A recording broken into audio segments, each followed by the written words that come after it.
KLP Fest 2022, satu sinergi bangun negeri. Udah dua ya? Udah dua. Hari ini udah dua ya. Tadi ada dari KPK sama terus ada Kabupaten Sampang. Nah, sekarang ada siapa yuk? Sekarang kita masuk ke sesinya Kementerian Desa, Pembangunan Daerah Tertinggal dan Transmigrasi. Oke. Namun sebelum masuk ke pemaparan, kita saksikan dulu video berikut ini.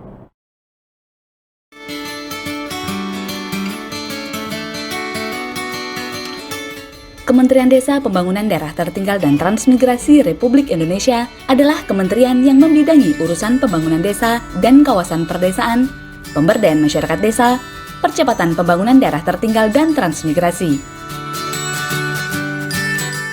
Kementerian Desa, Pembangunan Daerah Tertinggal dan Transmigrasi yang sejak 27 Oktober 2014 dijabat oleh Bapak Marwan Jafar.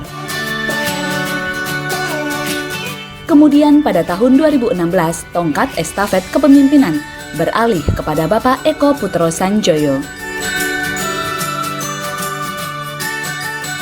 Melalui keputusan Presiden Republik Indonesia nomor 113/P tahun 2019 tentang pembentukan Kementerian Negara dan pengangkatan Menteri Negara Kabinet Indonesia Maju dan pengangkatan Menteri Negara Kabinet Indonesia Maju periode tahun 2019 hingga 2024 dipimpin oleh Bapak Abdul Halim Iskandar.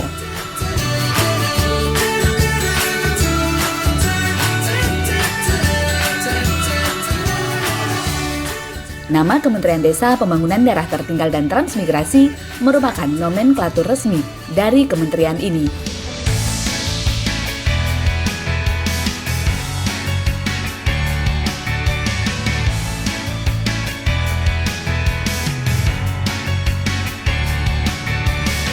Singkatan umum yang sering dipakai adalah KDPDTT atau Kemendesa atau Kemendes PDTT.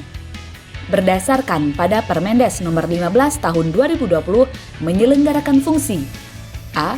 Perumusan, penetapan, dan pelaksanaan kebijakan di bidang pembangunan desa dan perdesaan, pengembangan ekonomi dan investasi desa, daerah tertinggal dan transmigrasi, pembangunan dan pengembangan kawasan transmigrasi, serta penyelesaian percepatan pembangunan daerah tertinggal.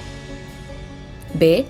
Koordinasi pelaksanaan tugas, pembinaan, dan pemberian dukungan administrasi kepada seluruh unsur organisasi di lingkungan kementerian.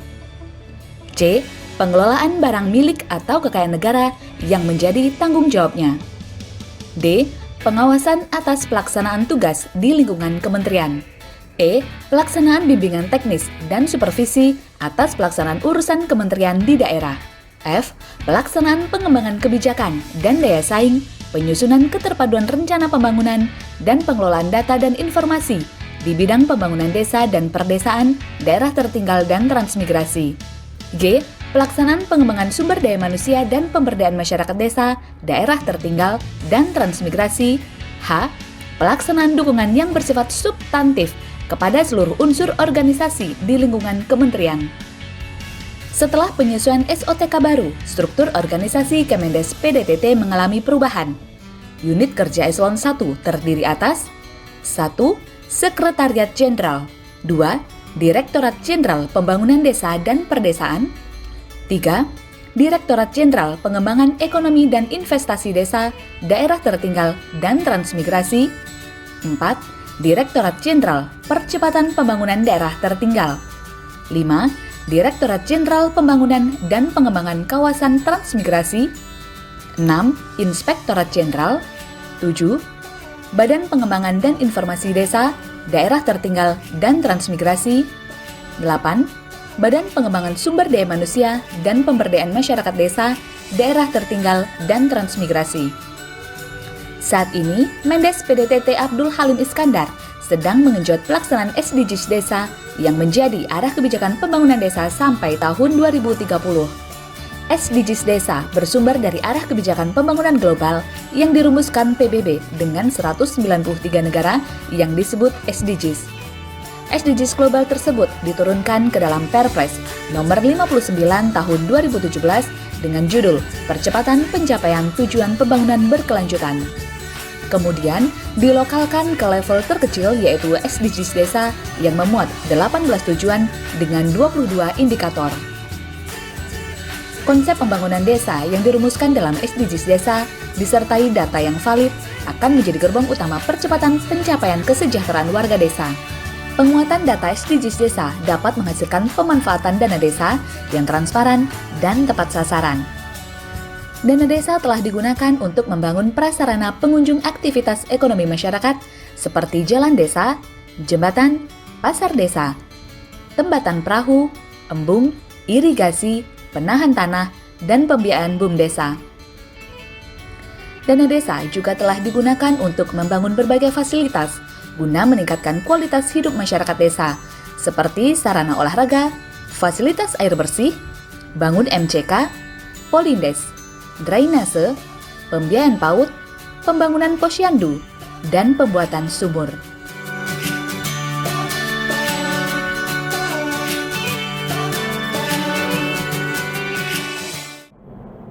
Oke, itu tadi videonya ya.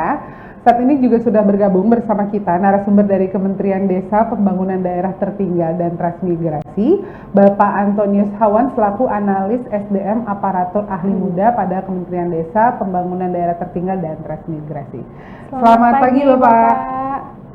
Pagi, Mbak. Apa Oke, kabar? alhamdulillah. Bapak apa kabar? Sehat. Alhamdulillah. Oke. Baik, mohon izin kami persilakan Bapak untuk dapat memaparkan informasi kepada teman-teman PKN STAN dalam waktu 15 menit. Silakan Bapak. Baik, terima kasih, Mbak. Selamat pagi, teman-teman sekalian. Sebelum kami menyampaikan paparan selain pandang terkait Kementerian Desa, PDT, dan Transmigrasi, perkenankan kami menyampaikan permohonan maaf terlebih dahulu. Sebetulnya yang akan menyampaikan Pak Fajar, Bapak Karo Kepegawaian dan Organisasi. Akan tetapi pada saat yang bersamaan beliau ada kegiatan, jadi mengarahkan kepada kami untuk dapat mewakili beliau dalam penyampaian kegiatan pada pagi hari ini. Jadi izinkan kami untuk memulai paparan pada pagi hari ini terkait Kementerian Desa. Seperti tadi sudah disampaikan di dalam video juga, teman-teman sudah dapat melihat ya, bahwa Kementerian Desa adalah kementerian yang membidangi urusan pembangunan desa dan kawasan perdesaan, pemberdayaan masyarakat desa, percepatan pembangunan daerah tertinggal, dan transmigrasi. Jadi ada 3 urusan yang diurus oleh Kementerian Desa, PDT, dan Transmigrasi, yaitu desa, daerah tertinggal, dan transmigrasi. Nah, dalam urusan ketiga bidang ini, terdapat 8 unit kerja eselon 1 yang ada di Kementerian Desa. Yang pertama, Sekretariat Jenderal, Inspektorat Jenderal, lalu Direktorat Jenderal Pembangunan Desa dan Perdesaan, Direktorat Jenderal Pengembangan Ekonomi dan Investasi Desa, Daerah Tertinggal dan Transmigrasi, lalu Direktorat Jenderal Percepatan Pembangunan Daerah Tertinggal, Direktorat Jenderal Pembangunan dan Pengembangan Kawasan Transmigrasi. Lalu ada 2 badan, yang pertama Badan Pengembangan dan Informasi Desa, Daerah Tertinggal dan Transmigrasi, dan yang kedua Badan Pengembangan SDM dan Pemberdayaan Masyarakat Desa, Daerah Tertinggal dan Transmigrasi. Jadi kita ada 8 unit kerja eselon 1 dan kita ada 2 kantor. Nah, 7 ada di Kalibata, 1 ada di Abdul Muiz, Direktorat Jenderal Percepatan Pembangunan Daerah Tertinggal itu ada di Abdul Muiz. Lalu kita juga pada unit kerja Badan BPSDM itu kita memiliki UPT, kita memiliki 9 balai yang tersebar di seluruh Indonesia. Balai ada di Jakarta, Jogja, Pekanbaru, Bengkulu, Denpasar, Banjarmasin, Makassar, Ambon, dan yang terakhir Jayapura. Jadi kita punya 9 balai yang tersebar di seluruh Indonesia ya teman-teman.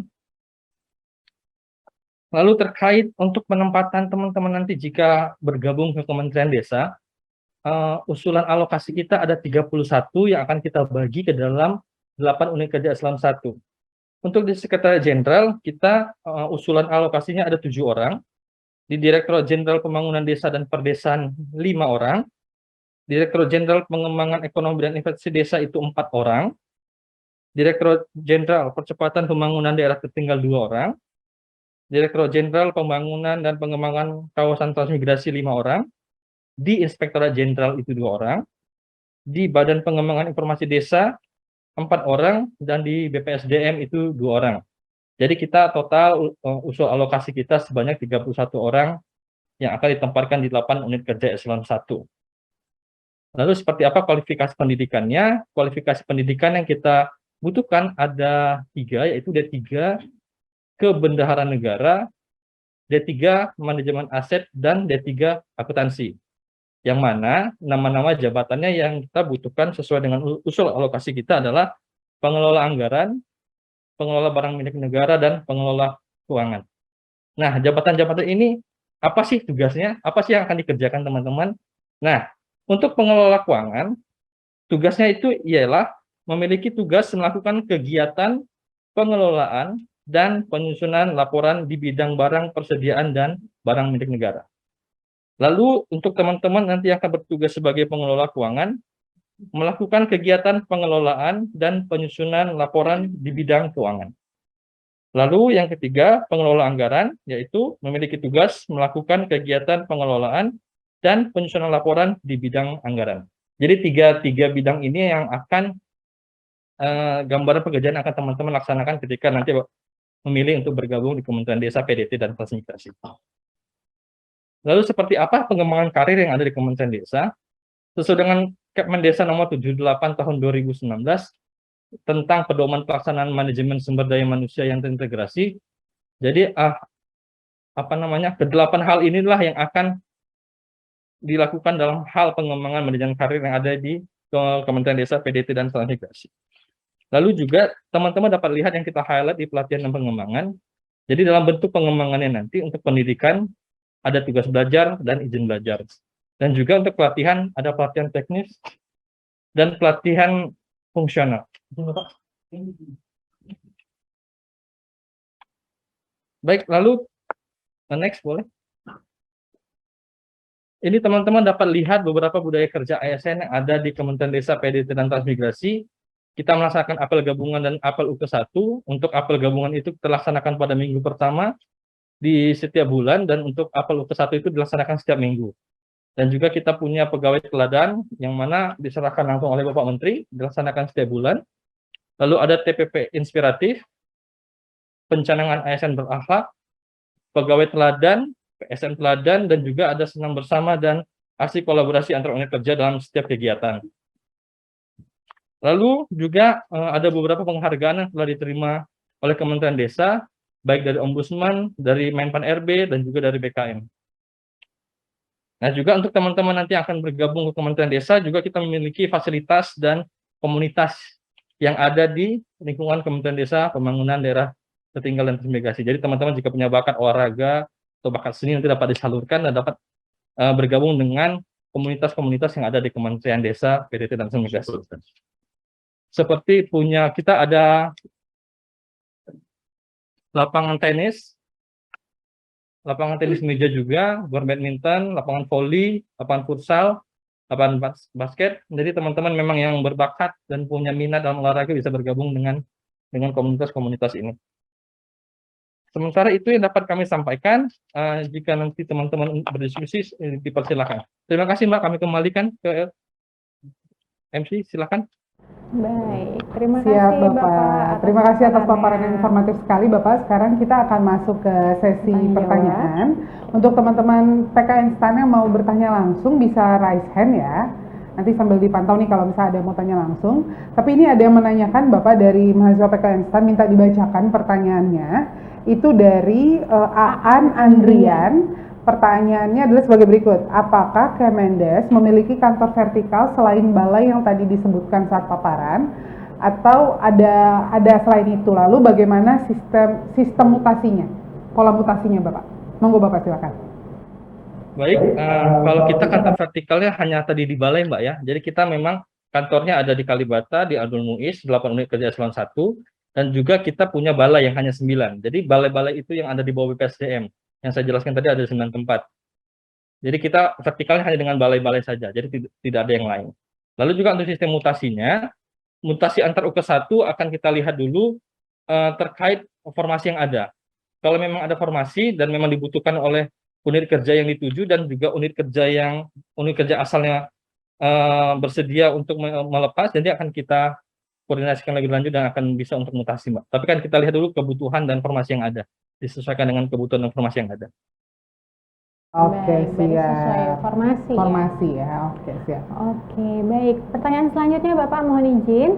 Apakah Kemendes memiliki beasiswa yang dapat diikuti oleh pegawai, khususnya mungkin lulusan PKN STAN mungkin ya Bapak maksudnya di sini. Silakan Bapak. Baik, Mbak, kalau untuk saat ini kita belum ada khusus ya untuk MOU dengan ke perguruan tinggi atau tempat pendaftaran beasiswa yang ada di luar. Tetapi dari sisi internal kami memberikan kebebasan seluas-luasnya kepada teman-teman untuk dapat mengembangkan dirinya.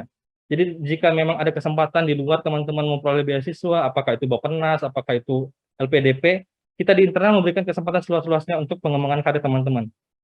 Sehingga dengan harapan ketika teman-teman kembali lagi ke Mendes, itu sudah memiliki kemampuan dan kompetensi yang diharapkan untuk dapat menjalankan tugas-tugas fungsi yang ada di kementerian. Demikian, Mbak. Oh, Oke, oke. baik. Nah, kemudian ini ada pertanyaan terakhir nih Bapak.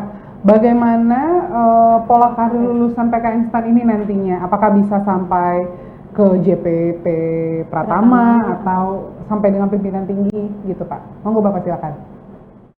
Baik, saat ini juga di Kementerian Desa sedang disusun draft pola karir pegawai berdasarkan Permenpan nomor 22 tahun 2021 tentang pola karir pegawai ASN. Jadi nanti teman-teman memiliki kesempatan seluas-luasnya. Jadi teman-teman dapat melihat dulu nanti pola karir yang ada di kita, bagaimana sih dari awal masuk sampai akhir nanti apa sih karir yang pengen saya tuju dan langkah-langkah apa saja yang harus saya capai untuk mencapai tujuan dan karir tersebut. Jadi kita akan memberikan kesempatan seluas-luasnya dengan syarat memiliki kompetensi, perilaku dan performa yang baik. Kalau memang teman-teman dapat menunjukkan performa yang baik, kemungkinan itu sangat besar untuk dapat meniti karir bahkan sampai ke JPT Madya. Demikian, Mbak. Kalau peluangnya ada, cuma memang harus yang tadi ya, kinerja yang baik, perilaku yang baik, Betul. mungkin ada penilaian-penilaian yang lain ya nanti ya. Oke, Bapak, sepertinya sesi tanya jawab kami cukupkan. Selanjutnya kami persilakan Bapak untuk dapat memberikan sepatah dua patah kata sebagai closing statement untuk teman-teman lulusan PKN STAN. Silakan Bapak. Baik, terima kasih, Mbak. Saya harap teman-teman dapat bergabung ke Kementerian Desa sehingga dapat terlibat langsung dan mengalami langsung seperti apa pembangunan desa, pembangunan daerah tertinggal dan juga pembangunan kawasan transmigrasi. Izinkan saya menutup sesi ini dengan sebuah pantun. Jalan-jalan ke Minahasa. Cakep. Jangan lupa singgah di Mamasa. Cakep. Ayo, mari bergabung dengan Kemendesa, membangun negeri mulai dari desa. Baik. Oke. Terima kasih Bapak atas paparan, jawaban, informasi, dan jangan lupa pantun ya tadi ya Pak ya. Semoga teman-teman lulusan PKN STAN mendapat informasi yang bermanfaat serta bisa menjadi pertimbangan dalam pemilihan minat para lulusan. Sekali lagi kami ucapkan terima kasih Bapak Antonius, terima kasih. Salam banyak, sehat Bapak. selalu Bapak. Baik, untuk sesi 3 sudah selesai. Nanti kita ada sesi keempat yaitu dari pemerintah Kabupaten Purwakarta. Namun setelah istirahat berikut ini.